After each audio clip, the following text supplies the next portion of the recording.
పేరండి? కృష్ణమూర్తి అండి. సత్యమూర్తి గారు. సాందాల కృష్ణమూర్తి. చంద్రబాబు నాయుడు 5 నెలలు అవుతుంది కదా! ఎలా ఉందంటారు? అంతా బాగానే ఉన్నదండి. ఆ! అంతా బాగానే రైతులు కౌలు రైతులకి చేస్తానంటున్నారు. కౌలు రైతులకి ఏదైనా చేయమని అడుగుదామని, అంతకన్నా ఏమీ లేదు. ఇప్పుడు రైతు వారిలో రైతుకు కూడలేదు. అది పట్టుకెళ్తే కొన్ని కూడా ఉంటుంది, పాడేస్తాం తెచ్చేస్తాం 100 రూపాయలు. 7 వేలు అమ్మిందని 7 గెలలు చూపెడతాడు అయాలు ఒక్క లోడు. తోట అంతా తగ్గదు కదా సార్, తోట అంతా తెస్తుందా? 5 వేలు సమానంగా ఉండవు, అలాగే అన్నీ ఒకలాగా ఉండవు. అందుకు రైతుకి ఉపయోగం చేయమనండి. అది మీరు పెట్టేది ఏంటంటే రైతులు కదా, చూస్తే కౌలు రైతులు చాలామంది ఉన్నారు. 190% కౌలు రైతులే. అది ఇవాళ చాలామంది కోపలే ఎక్కువ చేస్తున్నారు. ఓసీలు, బీసీలు కాదు, ఓసీలు ఎక్కువ చేస్తున్నారు. కానీ వాళ్ళకే కూడలేదు. అది పేరు తప్ప ఊరేమి లేదు. అది ప్రతి ఒక్కడు ప్రతిది అడుగుతారు. మా వాళ్ళు ఏది అడగరు, ఎవడు కూడా ఆడు వెళ్ళిపోతాడు సంచెట్టుకుని. అది అందరూ కలిసి ఉన్నప్పుడు పని అవుతుంది. పని అవుతాక మా వాళ్ళు కలరు. అందుకు రైతులు కూడా మేమే ఎక్కువ. మాకెవడో చేస్తలేదు కౌలు రైతులకి. ఆయన చంద్రబాబు నాయుడు చేస్తానన్నాడు. 5 నెలలే కదా అయింది, సంవత్సరం అయ్యాక అడుగుతాం. అది చేస్తాడని నమ్మకం ఏంది? ఆడు ఎవడో ఉంటాడు పోతాడన్నది నమ్మకం ఉంది. 5 సంవత్సరాలు ఉంటాడు ఆడు. మనం భూమి ఎన్నాళ్ళు ఉంటే అన్నాళ్ళు ఉంటాడు. మనిషి బతికున్నంతకాలం ఉంటాడు. అది ఆడు 5 సంవత్సరాలు చేస్తాడని నమ్మకం ఏంటి? కొడుకున్నాడు పెడతాడన్న నమ్మకం ఏంటి?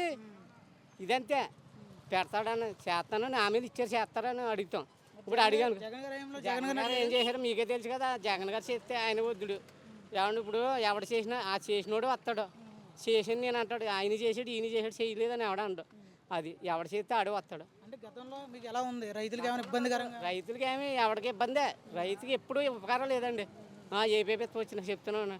జగనన్న ప్రభుత్వం, రైతు ప్రభుత్వం. ఎవడు రైతు ప్రభుత్వం అంటే రైతులు ఏది అడుక్కు తింటున్నారు రైతులు. జగనన్న ప్రభుత్వం అంటే ఏ ప్రభుత్వం అయినా అడుక్కు తింటమే. చేస్తానన్నారు, చేయలేదు. అది చేయించండి, అది చేస్తానన్నారు కాబట్టి రైతులు చేయండి. చాలామంది 190% కౌలు రైతులే. అది కౌలు రైతుకు పావలు వేయించండి.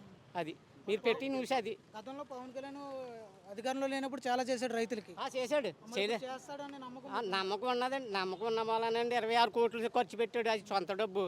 ఎవడు ఖర్చు పెడతాడు? ఎవడన్నా రూపాయి ఇచ్చాడా? రైతులు ఎక్కడన్నా చచ్చిపోతుండే ఆడు వస్తున్నాడు. మరి మట్టికి చేస్తాడంటే ఏం చెప్తా? అధికారంలోకి వచ్చారు కదా, చేస్తాడన్న నమ్మకం ఉంటుంది. చేస్తాడు అనుకుంటా, అంతే. ఆయనకి ఎన్ని బాధ్యతలు ఉన్నాయో ఇప్పుడు దాకా ఖర్చు పెట్టాడు. అది డబ్బులు కూడా ప్యాకేజీ డబ్బులు అని చెప్పేసి అంటూ ఉంటారు. అలాగ అంటారు, మామూలే. అందరూ ఉంటారు, 4 కొడుకులు ఉంటారు, 4 చూస్తారన్న నమ్మకం ఉంటుంది బాబుకి. ఎవడు చూస్తే ఆడికి పుణ్యం. అంది చేస్తే ఆడికి ఉపయోగం ఉంటుంది, చేయకపోతే అంతే. కౌలు రైతులు మాత్రం ఏమీ చేస్తలేదండి. అది నేనది కౌలు రైతులకి ఎవరికి పావలా చేస్తలేదు. అది నష్టపోయిన వాళ్ళకి అంత చూడమని పెట్టండి. అది చాలు, రైతులకి చూడమన్నాడు. మరి ఇస్తానన్న పథకాలు ఏమైనా ఇస్తున్నారంటే? మాకు ఇస్తానని ఏమి చెప్తాక మాకు అర్థం ఏది చేస్తానన్నారు. మేము వెళ్ళి ఏమన్నా అడగలేం, చేయలేం. అది మా సమస్యలు అయ్యి. ఇప్పటివరకు అయితే బాగానే ఉందంటారు? బాగానే ఉందండి, 5 నెలల నుంచి. అది మేము చేయించుకున్నాక మాకు రాలేదు, ఇంకా పంట రాలేదు. ఎలా కోసాడు ఎలా కోసాడు అన్నది అన్నకు లేదు, కొన్నాడని. అది